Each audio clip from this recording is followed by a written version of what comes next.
आपके पास में और बहुत कुछ है बोलने के लिए, थोड़ा सा आप प्लीज और बोलिए। ये दो चीजें जो भक्ति में, तीसरा हम जब करते हैं सत्संग, जो उन्होंने कहा सत्संग का एक सत्य के संग, तो सत्य कौन है? जब हम शास्त्रों में देखते हैं सबसे पहला श्लोक जो श्रीमद् भागवत में आता है वो भगवान का स्वरूप बता रहा है, उसमें है सच्चिदानंद रूपाय। सच्चिदानंद का मतलब होता है तीन चीजें मिलकर बनती है, वो है सत, चित और आनंद। जो ये तीन चीजों को जीवन में समझ लेगा सही से, उसने भगवान को समझ लिया, क्योंकि भगवान का रूप ही सच्चिदानंद है। तो सबसे पहला है सच, जो कहा गया सच की राह पर चलो। जो हम ये एक्चुअली आपने एग्जैक्ट वर्ड उस वक्त बोले, मैं अपनी कथा में भी कहती हूँ कि आजकल हम इतनी छोटी छोटी बातों पे झूठ बोलते हैं कि हम किसी से मिलने जा रहे हैं और हम घर से भी नहीं निकले, अरे 5 मिनट, अरे सिग्नल पे खड़ा हूँ, अरे बस पहुँच गया, अरे क्या हो गया, वो 2 बातें तो सुनाएगा ना सिर्फ कि तुम समय लेकर नहीं आए, पर हम इतनी इतनी सी बातों में झूठ बोल रहे हैं।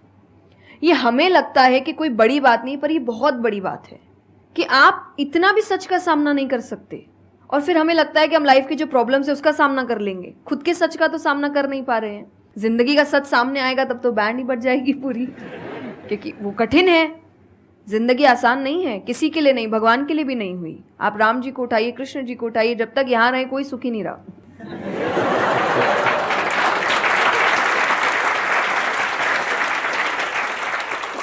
तो सुखी तो कोई नहीं रहा यहाँ पर। आपको सुख खुद ढूंढना पड़ता है, आपको अपना जीवन खुद निकालना पड़ता है अपने चॉइसेस को लेकर। तो इसीलिए पहला सत है। दूसरा चित है, अवेयरनेस। हम अवेयर नहीं है चीज़ों को लेकर, हम इग्नोर करते हैं। अवेयरनेस और इग्नोरेंस ये ऑपोजिट्स हो गए कि आप कोई भी चीज़ आपको समझ नहीं आ रही है, नहीं है। मैं अधिकतर नास्तिक लोगों को आप देखिए, उनको अगर पूछे ना भगवान को मानते हैं, तो उनके पास एग्जैक्ट रीजंस नहीं होते कि क्यों नहीं मानते, बस नहीं है, दिखा नहीं, मुझे नहीं दिखा तो नहीं है। तो तुम्हें तो बहुत चीज़ें नहीं दिख रही। मेरे पापा इस पर मैंने एक बार से क्वेश्चन किया था कि बोले तो पापा कैसे जवाब दे? तो पापा बोले उनको पूछना उन्होंने अपने परदादा को देखा था। देखा तो नहीं होगा,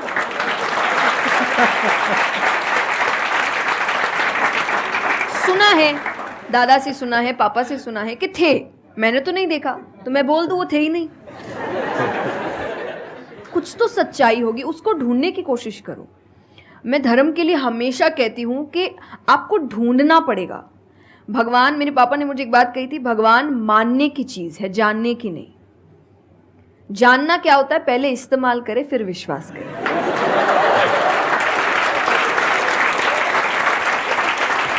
कि पहले देखेंगे है कि नहीं है, फिर बताएंगे, तो वो तो भगवान है, वो कहेंगे देख मैं भी घुमाता हूं। वो भगवान है भाई। उनको अगर आप बोलोगे कि मेरे सामने आ, मुझे दिखा तू है कि नहीं, तो बोलेंगे घूम, नहीं दिखाता, कभी नहीं हुई, नहीं जा। तो भगवान मानने की चीज है, मानो वो अपने आप जना देंगे वो कहाँ है। तो भगवान के लिए माना गया कि पहले आपको मानना पड़ता है, दैट इज सरेंडर, कि मैं मानता हूं, मैं इसीलिए पढ़ रहा हूं। अधिकतर लोग अभी पढ़ क्यों रहे हैं, जान क्यों रहे, गलत साबित करने के लिए।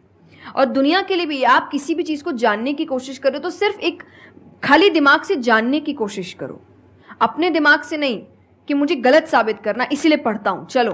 तो फिर आपका दिमाग सीधा उस गलत बात पे ही जाएगा कि देखो मैंने तो बोला ही था गलत है, और उसके आसपास कितनी अच्छी बातें लिखी होगी आप देखेंगे नहीं। पर आपको जो बस साबित करना है, आप उस लोग सुनते भी आजकल इसीलिए हैं। मैं कथा में एक बात कहती कि बस आजकल कथा ही बची है सुनने वाली चीज, वरना आप कहीं भी 2 लोगों को देखिए वो बोलेगा मैं बोलता हूँ, नहीं मैं बोलता हूँ, नहीं मैं बोलता हूँ। दुख देखिए किसी के, प्रॉब्लम्स को एक बोलता अरे मेरी जिंदगी अच्छी नहीं चल रही, अरे मेरी उससे भी खराब है। आप किसी से मदद भी कहाँ मांगेंगे कि वो एक दुख सुनाओ वो 4 सुनाता है, तो क्या ही मदद मांगे कि तो मेरे से दुखी है, तो मेरे से और 500 रुपये रख भाई। ये तो लोग हर वक्त कोई सुनना नहीं चाह रहा, और सुन भी रहे हैं तो इसीलिए कि ताकि बस मैं बोल सकूं, कि ये खत्म करे बस जल्दी से, चुप हो ताकि मैं बोलूं। तो ये बंद करिए। भगवान ने अर्जुन की पहले पूरी बात सुनी थी, एक बार भी बीच में इंटरप्ट नहीं किया, उसकी पूरी बात सुनी। क्यों?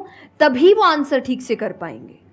अगर आप बीच में हर चीज में इंटरप्ट करेंगे, लोगों के ओपिनियंस में इंटरप्ट करेंगे, तो आप उनकी बात को नहीं समझ पाएंगे। जितना सुनेंगे उतना सीखेंगे, क्योंकि बोलोगे तो वही जो आता है, पर सुनोगे तो कई बार ऐसी चीजें पता चलेगी जो नहीं पता, जो नहीं आता है।